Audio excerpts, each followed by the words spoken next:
2 a.m. at the shopping mall. Every other fluorescent light has been turned off, and only footsteps echo through the dimly lit corridors. Would you notice the other sounds audible in this silence? Do you know there are real rules that aren't written in the official operations manual? You don't? Then you're fortunate. But now that you're about to hear this story, you'll come to know the rules. And once you know them, you'll never be able to look at an ordinary mall the same way again. My name is Michael Harris. For the past 3 months, I've been working as a night security guard at this rundown shopping mall for my daughter Emily's medical expenses. 2 more months until her heart surgery. I needed this job, no matter what I was dealing with. Now I've stopped trying to understand. I come here, do what needs to be done, and leave. That's all. But it wasn't like that at first. At first, I asked nothing but questions. Why is there a salt line drawn in front of the boiler room? Why aren't the back room entrances numbered? Why is someone laughing at the ice cream stand? I wasn't given answers. Well, to be precise, I was told to learn for yourself. My predecessor Tom only lasted 3 weeks. On his last night before quitting, he told me, Never let the salt line break. if that thing gets into the hallway, no one can stop it anymore. Tom's left hand was still wrapped in bandages. I didn't ask what had happened. I couldn't ask. And I learned the hard way. Tonight, I head to the boiler room again. When going down the stairs to the basement, I don't place my hand on the railing as usual, because when you touch the rusted iron railing, sometimes something else touches back. Something cold, slimy, and definitely not human. I stop halfway down the stairs. Tonight, something was different from usual. The air is heavy. There's a tension enveloping the entire basement, as if someone is holding their breath and waiting. I stop in front of the boiler room door. I check the salt line drawn on the floor. White, clean, unbroken. But tonight, there were small footprints on the other side of the line. Bare footprints that appeared to belong to a child. I carefully step over the line and open the door. He was there, as always, standing in the shadow of the boiler. But tonight was different. His neck was tilted slightly more to the left than usual, like a doll with a broken neck. I call him Mr. Long Neck. I've heard he has a name, but no one will tell me. All I know is that he continues to stay in the boiler room, and that it's my job. His neck is longer than a human's, with one extra joint. But what's most unsettling is that he doesn't breathe. No rise and fall of his chest. No heartbeat. Only occasionally, small creaking sounds can be heard from his neck joints, like old door hinges. He wears a uniform, but it's different from what we wear. An old style, with unreadable characters embroidered on the chest. The fabric is damp and smells of machine oil and something else. A sickly sweet, rotting smell. Tonight, when I approached the boiler, he moved slightly. His neck twitched with a cat-like micro-adjustment. And for the first time, he made a faint sound. A low, muffled moan-like noise. I don't stop. I just keep walking.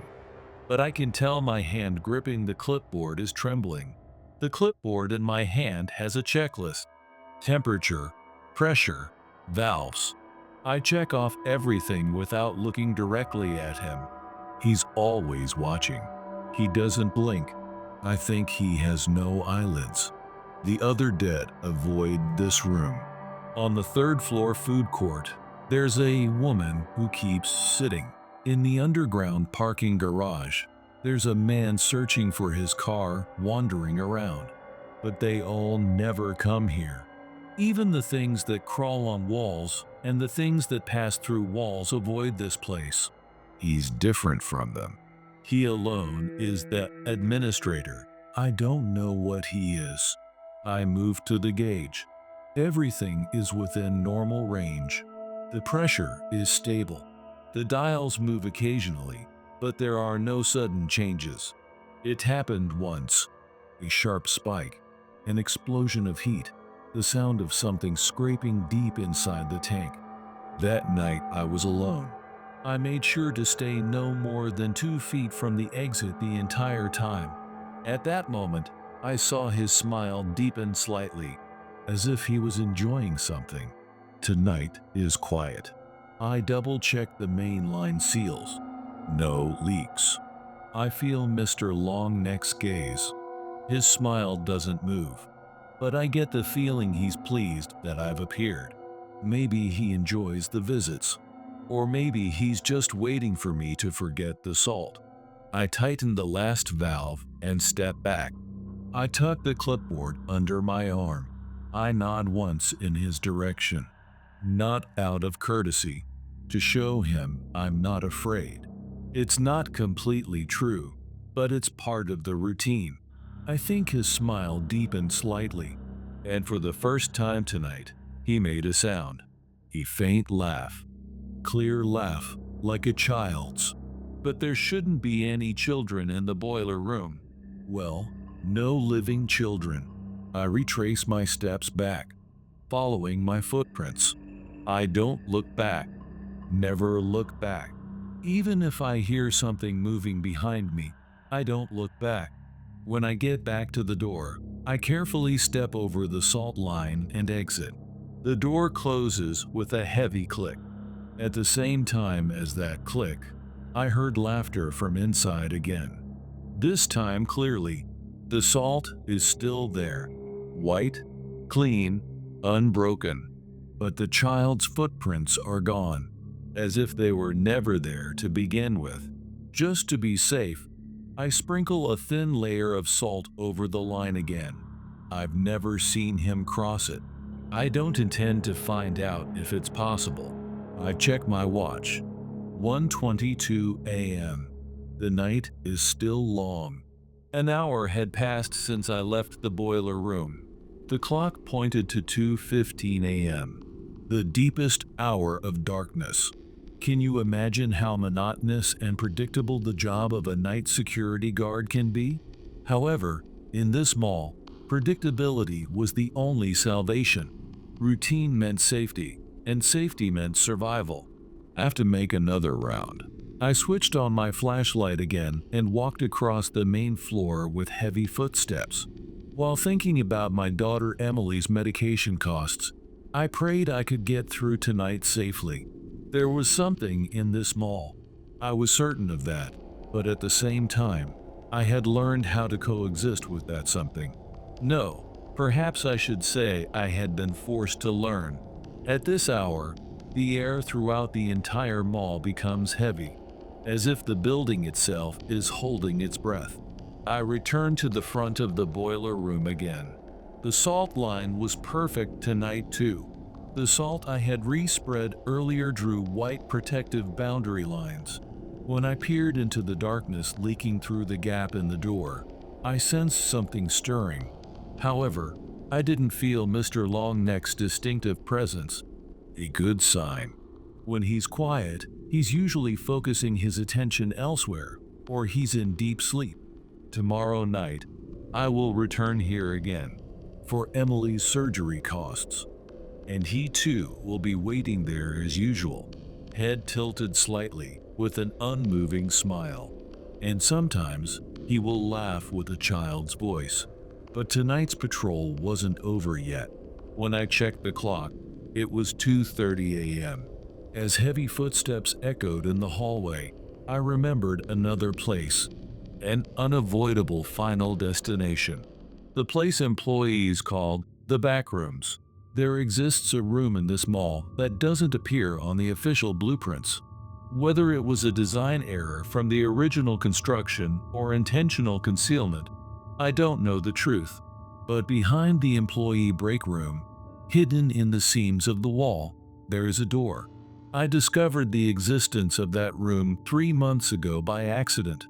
While organizing old work schedules in the break room, I noticed an unusual seam in the wall. At first, it was just curiosity, but after the strange interactions with the being I encountered in there began, visiting him at the end of each night's patrol has become a habit, because there is a presence there that must be confirmed.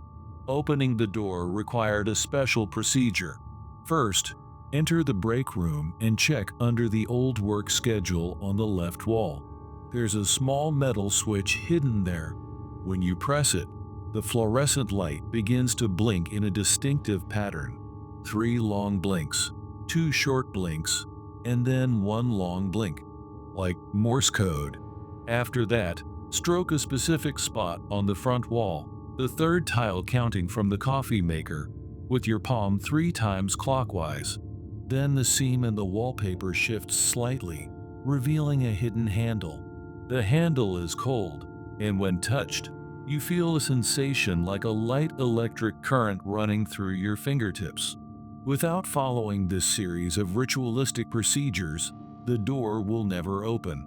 My body had already memorized these movements, mechanically yet carefully. In this room was Ben Wilson. Saying he was in the present tense might not be appropriate, because he is no longer completely human, but he's not completely a monster either. He was a being on the boundary line, a soul drifting between life and death, human and non-human, memory and oblivion. When I pushed open the heavy door, the aroma of old coffee hit my nose. However, mixed in with that aroma was something else.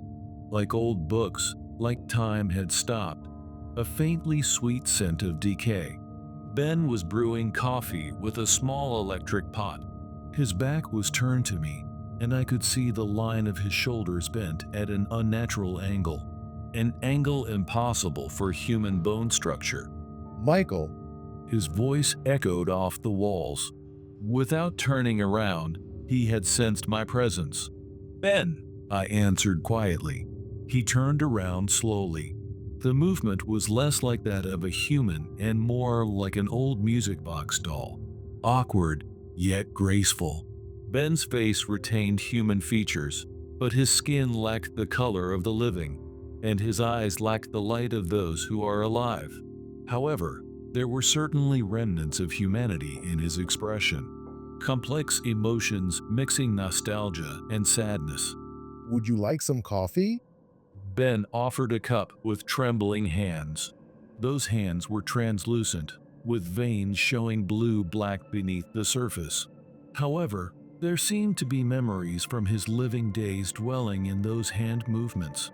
Careful and thoughtful gestures.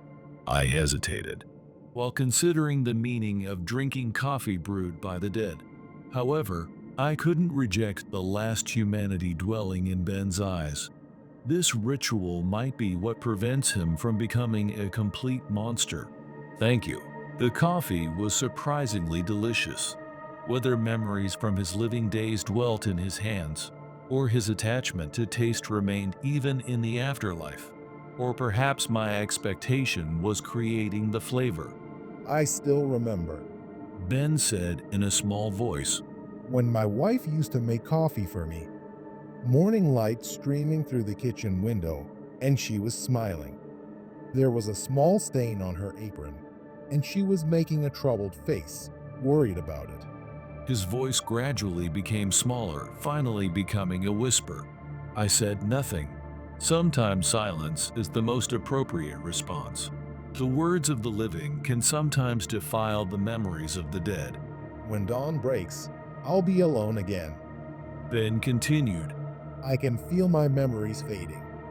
Every day, little by little, her face becomes more vague. But only while you're here, I feel like I can still be human. When we share warm coffee, the sensations from when I was alive come back. I slowly drank the coffee to the last drop. Warmth spread through my chest, and I felt a strange peace.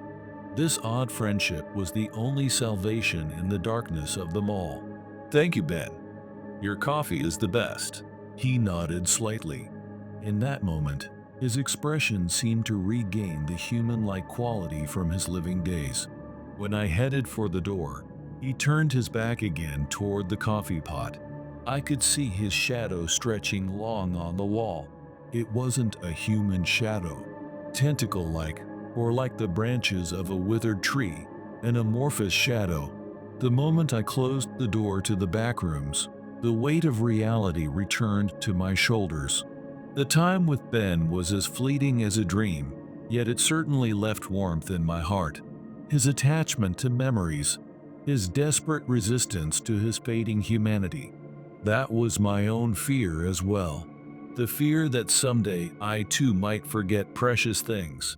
When I returned to the security office, the fluorescent light suddenly felt blindingly bright. I was struck by the sensation that the flow of time had begun moving again. I sat at the desk and gazed at my daughter's photo. Emily's smile was the only hope in this dark world. Looking at the medicine receipts, I reconfirmed the weight of reality. The reason to continue this job, the reason to coexist with this abnormal world. At 6 a.m., my shift ended. I punched the time card and handed over the security system to my day shift colleague. He knows nothing. Not the mall's secrets, nor about its inhabitants. That's fine. Sometimes it's happier not to know.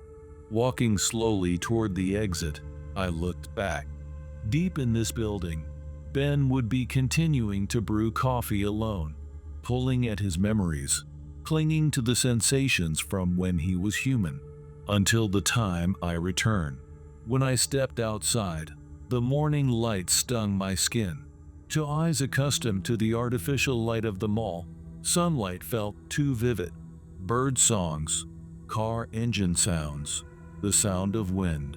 Everything reached my ears like events from another world. However, as I walked, I realized both the outside world and the world inside the mall are equally real, and I am a being who travels back and forth across that boundary line every night. Yesterday morning, while searching for my car keys in the parking lot, I heard a woman's voice. Excuse me. When I turned around, a woman in her early 30s was standing there. She looked tired, but there was life in her eyes. The eyes of a living human being. That difference was now obvious to me at a glance. Is something wrong? I asked. My car battery died. Do you happen to have jumper cables? I do. I headed toward my car trunk. What's your name? Amanda. Amanda Roberts. She looked relieved. I really appreciate this. I'm going to be late for work. I'm Michael. Michael Harris. We opened her car's hood and connected the cables to the battery. Her car was an old sedan, and I could see children's toys in the back seat. A small teddy bear and a box of colored pencils. I felt some nostalgic warmth. You have children, I said. Yes, I have a 6-year-old son. His name is Jason. Amanda smiled. That smile, illuminated by the morning light, looked very beautiful. What about you? I have a daughter, Emily, around the same age. When the engine started, we both looked relieved, as if we had shared a small miracle. Thank you so much. Amanda said. I don't know how to repay you. Let me buy you coffee. In that moment, I remembered Ben's coffee. However, this offer had a completely different meaning. Normal human interaction with a living person. No thanks necessary. I waved my hand. We help each other. But if the opportunity arises, I might take you up on that offer. She got in her car and rolled down the window. At that moment, her expression clouded for an instant. This is a strange thing to say, but sometimes I have premonitions about people's danger. She said hesitantly. I've been like this since I was young. If you ever have any trouble, please contact me. She handed me a business card. It showed nursing qualifications. I see you around here often. I'm sure we'll meet again. Take care. I waved back. She drove away with a worried expression. As I watched her figure disappear, I felt something like hope for the first time in a long while. During that brief conversation, I remembered that I was still a normal human being. The longer I spent time in the mall, the more I felt like I was becoming a boundary line existence myself.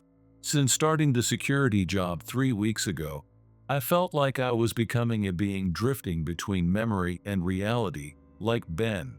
However, the encounter with Amanda reminded me that there was still hope in the outside world, and that I still had human-like emotions remaining. Getting into my car, I thought about tonight. Ben would be brewing coffee alone in the management office. His memories would fade little by little over the 3 weeks, his humanity gradually lost. But it hasn't been completely lost yet. He sometimes remembers old memories and acts as if he were still alive. Mr. Longneck would be waiting for something in the dark boiler room, and I would have to return to that place again for my daughter. But now, it was time to go home and hug my daughter, as a living human being, as a father with warm blood flowing and a beating heart. Starting the engine, I remembered Amanda's smile and her worried expression, and I prayed that if she happened to pass by the mall tonight, she would remain unaware of the truth about that place. Those who can remain unaware should stay happy. 2:17 a.m. Michael was remembering the 6-second rule written in the security guard manual. If you witness an abnormal presence, do not stare directly at it for more than 6 seconds. Do not turn around. Most importantly, do not let fear control you. Normally, at this hour, Mr. Longneck would be quietly writhing in the boiler room. That being's neck continued to stretch beyond human limits, bending at joints in unnatural places. From a distance, the face appeared to be that of an ordinary middle-aged man, but up close, you could see that the eyes couldn't focus and the mouth was unnaturally twisted. This was also the time when Ben Wilson would be making coffee in the management office. His humanity was fading day by day, but it hadn't been completely lost yet. There were moments when his memories from when he was alive returned, and during those times, he would revert to the gentle janitor he once was. Tonight, too, he was probably making coffee while reminiscing about the past. But tonight was different. Michael's hands were trembling. He couldn't grip the salt bag properly with his fingertips, because he was now witnessing an unimaginable sight. This can't be. Before his eyes, the salt lines were disappearing. Someone, no, something, was intentionally sweeping away the salt. The only protective barrier that had kept him safe for 3 weeks was being destroyed without a sound. And the moment he learned the identity of the destroyer, Michael's world was completely overturned. It was himself. More precisely, something that closely resembled him was mechanically destroying the salt lines. This fake Michael had no expression, empty eyes, and moved like a marionette. However, upon closer inspection, you could see that the facial contours were subtly distorted, and the corners of the mouth were slightly raised more than normal. The real Michael pressed his back against the wall and held his breath. Was this a nightmare, or was it reality? The boundary line had already become ambiguous. Perhaps the influence this mall had on his psyche was more serious than he had imagined. When the fake Michael finished destroying the last salt line, a low growling sound echoed throughout the mall. It was that abominable sound coming from the direction of the boiler room. Mr. Longneck was free. Its neck began to stretch like a snake, pushing open the boiler room door. With the sound of creaking metal, the abnormally long neck began crawling through the corridor. And now, strange sounds began coming from the direction of the management office as well. The sound of metal creaking, something collapsing, and the sound of a coffee cup falling to the floor and shattering. "Ben," Michael whispered. Something was happening to Ben Wilson, who had been one of his few conversation partners for 3 weeks. Perhaps something else had attacked him, targeting the moment when Ben's memories returned. His cell phone vibrated. It was a message from Amanda. Michael, are you okay? I had a strange dream. A dream where you were in danger. I'm worried and can't sleep. Please reply. Her intuition, which they had talked about yesterday, was frighteningly accurate. Michael tried to reply, but his fingers wouldn't move as he wanted them to. Fear and confusion had paralyzed his reason. At that moment, the fake Michael slowly turned around. The gazes of the two Michaels crossed. The fake version of himself opened his mouth. The voice was certainly Michael's, but there was no trace of humanity in it. For Emily's sake, let's end everything. The moment he heard those words, Michael understood. This was the moment of choice. The fake Michael was approaching step by step. Those footsteps were exactly the same as the real Michael's, but they lacked the irregularity characteristic of the living. The overly perfect rhythm only increased the eeriness. There was no sound of dragging feet, only the mechanical echo of shoe soles touching the floor. "You're tired." The fake version of himself continued. The voice had no inflection, as if it were recorded. "Every night you work in this hellish place, sacrificing yourself to earn money for your daughter's medical expenses. Isn't that enough?" Michael backed away. His back touched the cold wall. "If you disappear here, the insurance money will cover Emily's treatment costs. She'll be happy. You'll be freed from suffering. Everything will be resolved." That logic was frighteningly attractive. Michael himself had thought the same thing many times.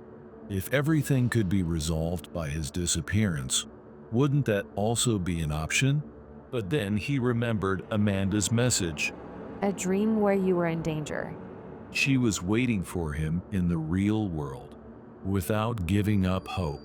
"No," Michael answered in a trembling voice.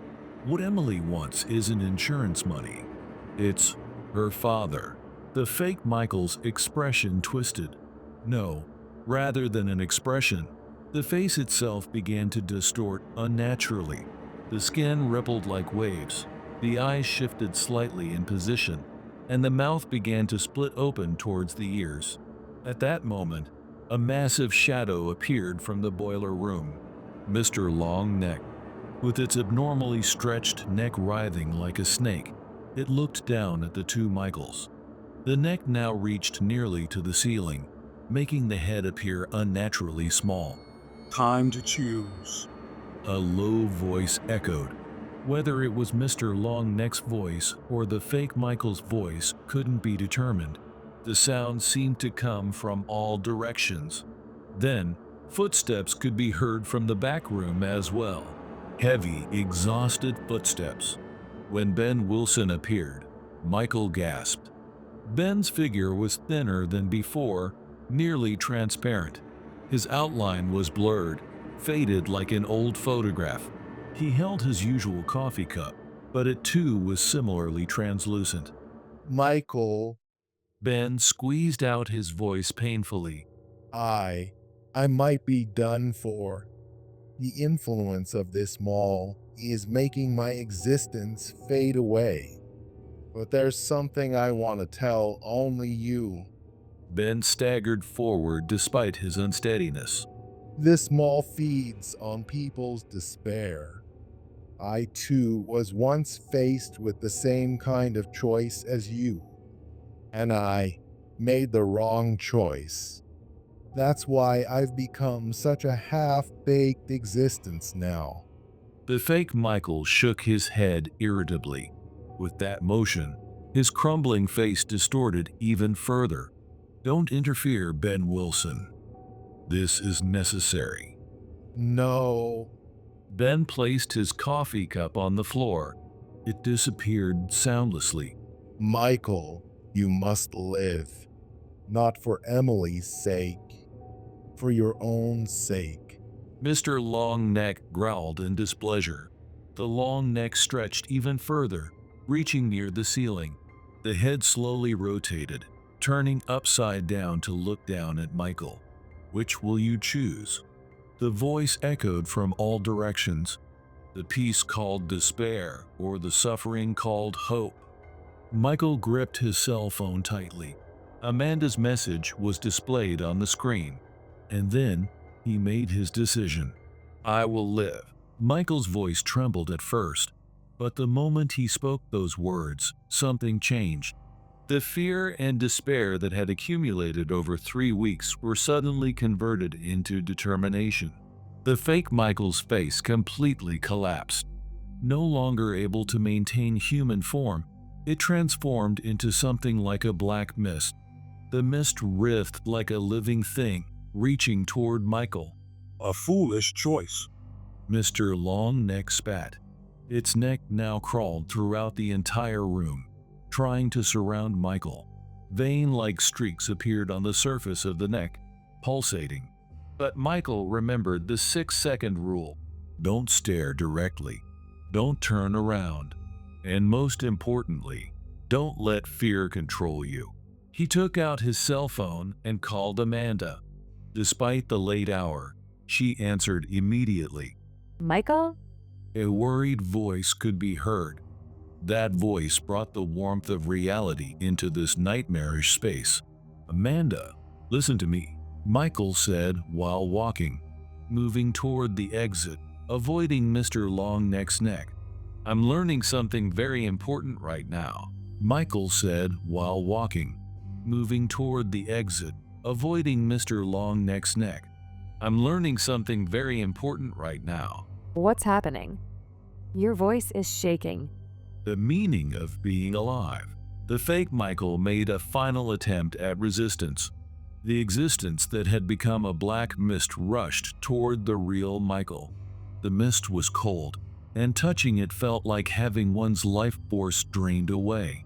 But Michael didn't turn around. He just kept facing forward and walking. Tell Emily, he continued over the phone. Tell her that Daddy is coming home. I'll figure out the medical expenses too. In a different way. Mr. Longneck's growling gradually faded into the distance. Ben Wilson's figure also grew thin, but his final words reached Michael. Well done, my friend. You'll be all right. When Michael put his hand on the exit door, a final tempting voice came from behind. Come back, Michael Harris. This is where you belong. Reality will betray you. Hope will disappoint you.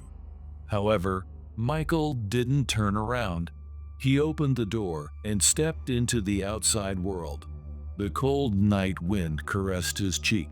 It was proof of being alive, felt for the first time in 3 weeks. Michael? Amanda's voice came from the phone. Are you okay? Yeah, he took a deep breath. This time, I'm really okay. But before he completely left the mall, there was one last thing he had to do. He took off his security guard uniform and placed it in front of the mall. Then, he took out the remaining salt from his pocket and scattered it across the entire entrance of the mall. Never mislead anyone again, he whispered quietly.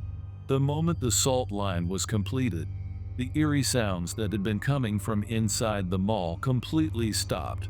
The building became just an abandoned shopping mall again, at least for tonight. A week later, Michael Harris sat beside his daughter Emily's bed. The white walls of the hospital, the smell of disinfectant, the sound of the Ford drip. Everything was the same as before, yet his state of mind had completely changed. Dad, what about your job? Emily asked in a small voice. I quit. Michael held his daughter's hand. I'm looking for a new job. This time, a daytime job. Emily looked worried. But the money. It's okay. Michael smiled. It was his first genuine smile in 3 weeks. Aunt Amanda said she'd introduce me to a good job. I can work during the day and be with you at night. In fact, after hearing his story, Amanda Roberts immediately took action. She was able to get him an opportunity to work as a daytime forklift operator at a logistics company run by an acquaintance. The salary was slightly lower than the night security guard position, but the health insurance was solid, and above all, he could live a human life. Besides, Michael continued, I also consulted with the hospital about the medical expenses. They agreed to let me pay in installments. It will take time, but I'll definitely finish paying. I also consulted with the hospital about the medical expenses. They agreed to let me pay in installments. It will take time, but I'll definitely finish paying. Emily showed a relieved expression. Then, in a small voice, she said, Dad, you seem more energetic than before. Michael was momentarily at a loss for words. He was surprised by his daughter's insight, and at the same time, he was able to objectively view his own change. He had indeed changed. What he learned at that mall wasn't just how to face fear and despair. It was his own worth, the meaning of living, and above all, the courage to face reality without running away. 3 days later, Michael had his first day at his new workplace. The logistics center was full of vitality. His colleagues were kind, and while the work was certainly tough, it was rewarding. Above all, Michael truly felt the joy of being able to work under the sun for the first time. During lunch break, Amanda called. How are things going? Great, Michael answered from his heart. Really, thank you. You don't need to thank me. More importantly, how about going to the park with Emily this weekend? Michael looked up at the sky. A cloudless blue sky stretched out before him. Absolutely, he answered. I'm sure Emily will be delighted too. After hanging up, Michael thought. 3 weeks ago, he would have felt this proposal as a burden, wondering if he would inconvenience others, if he would betray their expectations. But now it was different. He understood that human connections were the most beautiful part of living. On his way to the hospital after work, Michael passed by that mall again. This time, it was at dusk. The building was illuminated by the orange sunset, creating a somewhat nostalgic atmosphere. The salt lines were still there, but they seemed thinner than before. Goodbye. Michael rolled down his window and whispered, I don't need your power anymore. Then he headed to the hospital, to the place where his daughter was waiting, to the place where hope was waiting. A month later, Michael sat on a park bench, watching Emily play on the swings. His daughter's cheeks had regained their healthy redness, and her laughter echoed in the blue sky. The treatment was progressing smoothly, and the doctor had told them it was showing good progress. Amanda sat on the next bench. Their relationship wasn't exactly lovers, but they were definitely bound by a deep connection, a special trust relationship between those who had overcome difficulties together. Do you still dream about that night? Amanda asked quietly. Michael thought for a moment before answering. Sometimes, but they're not scary dreams. Rather, instructive dreams, I guess. Because of that experience, I am who I am today. 6 months later, Michael Harris was at the library with his daughter Emily. They were reading an adventure novel together. Emily's treatment was progressing well, and opportunities to go out had increased. Dad, like this protagonist. Emily pointed to a page. He faces difficulties and wins in the end. Michael smiled. That's right. Life might be similar. On the way home from the library, Michael's cell phone rang. Looking at the caller, he was a little surprised. It was from his former workplace, the management company of that mall. Hello, this is Harris. Mr. Michael, thank you for your hard work. Actually, I'm calling because I have something to discuss with you. The voice on the other end was his former supervisor. We're having trouble finding a replacement for the night security at that mall. We'll raise the hourly wage. So could you come back? Michael paused for a moment before answering. I'm sorry, but I must decline. I see. If there's any reason, could you tell me? For future reference. Michael looked at Emily. His daughter was looking back at him with concern. That place, he chose his words carefully, can be a very dangerous place for some people, especially for those who harbor despair. I don't quite understand. If you hire a new security guard, Michael continued, please choose someone who has a family and holds hope for the future, and never leave them alone. I strongly recommend working in pairs. After hanging up, Emily asked, Dad, is that building still being used? yes, but it's no longer my concern. Michael took his daughter's hand and headed home. That night, Michael wrote in his diary. It was a habit he had continued every day since that experience. Emily was energetic again today. The time we spent together at the library was truly happy. I got a call from my former workplace, but I firmly declined. That place is in my past now, but I don't hate it. I'll never forget what I learned there. Tomorrow is a new day. I plan to take a walk with Emily and cook dinner with Amanda. It will be an ordinary, yet special day. Life is a series of choices, and I continue to choose to live.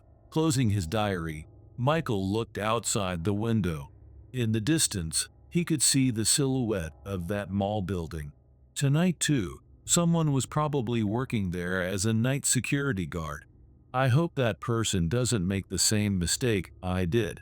And if they ever face the same kind of choice, I hope they make the right one.